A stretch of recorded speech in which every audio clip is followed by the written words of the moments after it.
Animai-vos, ó povo baiense, está para chegar o tempo feliz da nossa liberdade. O tempo em que todos seremos irmãos. O tempo que todos seremos iguais. E aí, beleza? Bom, você deve estar se perguntando o que é isso, né? Eu já te conto, fica aqui porque é claro da história. Salve, salve, galera que me acompanha aqui pelo canal de História. Vamos lá, estamos em Salvador, meu rei, para poder falar de uma história que aconteceu aqui. Aqui foi palco de um outro movimento separatista. E trago nas minhas mãos boas novas, isso mesmo. Certa manhã, no dia 12 de agosto de 1798, as ruas de Salvador amanheceu lotadas de panfleto. O Pelourinho, ali centro do poder da coroa portuguesa, onde todos aqueles que eram castigados eram levados para serem açoitados ali. Enfim, amanhece queimado também. Tudo isso para mostrar que havia um movimento acontecendo na cidade da Bahia contra a coroa de Portugal, conclamando o povo, aquele que é soberano, a lutar por liberdade, por igualdade, enfim, para acabar com essa realidade da qual era opressora e que a população da Bahia já não queria mais. Desejava, por meio destes panfletos divulgados, espalhados aí, inclusive colados até na porta da igreja, a liberdade, a igualdade, o fim da exploração, e até havia ali um sentimento para acabar com a escravidão dentro do território baiano.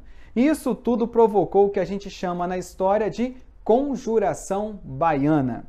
Mas você deve estar se perguntando qual é o motivo que levou os baianos a se revoltarem dessa maneira e, por meio destes panfletos, publicarem ideias pregando a liberdade, conclamando a força do povo, a força feroz, agente do seu próprio destino, a lutar por essa mudança. E eu já te conto.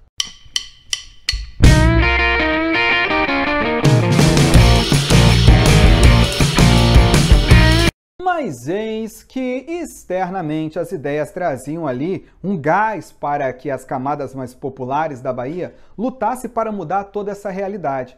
Eu estou falando dos sans-culottes, que estiveram à frente aí também da Revolução Francesa e, embasados nas ideias de Rousseau, defendiam uma sociedade mais igualitária. Tivemos também a independência do Haiti, um território em que a maior parte era formada por negros, escravos ou ex-escravizados, que lutaram ali para se libertar dos abusos e do poder da França. E bom, gente, isso acabou sendo um gás para que a galera da Bahia, meu rei, tentasse lutar por essa liberdade contra a coroa de Portugal. Ou seja, desejasse uma independência baiense, é isso mesmo, não uma independência para todo o território, uma independência para o território da Bahia.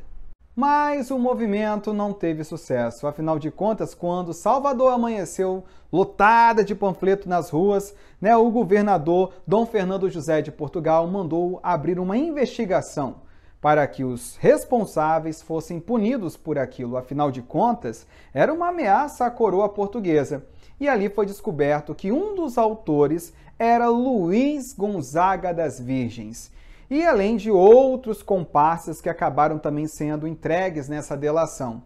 E é claro, todos eles negros e pobres. No dia 25, então, de agosto, eles foram levados à forca.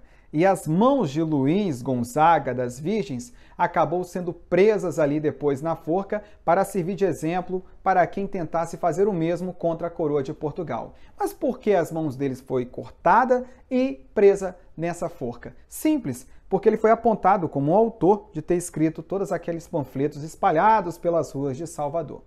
Assim, tanto a Inconfidência Mineira como a Conjuração Baiana são considerados movimentos separatistas, pois tinham um objetivo, desejando o fim do controle da coroa portuguesa sobre o seu território.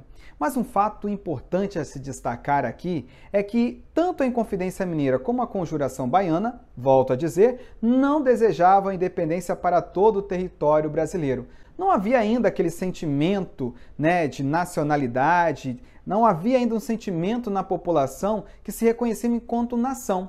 cada província, cada território, cada capitania vivia totalmente separado aí, restrito dentro dos seus próprios problemas. Por isso, Minas Gerais queria sua independência, a Bahia queria sua independência e não para todos. Agora observa bem, aqueles da Inconfidência Mineira e os da Conjuração Baiana, muitos deles tiveram as penalidades muito parecidas, muito próximas, mas acabou que a Inconfidência Mineira teve um pouco mais de destaque na história em comparação à Conjuração Baiana.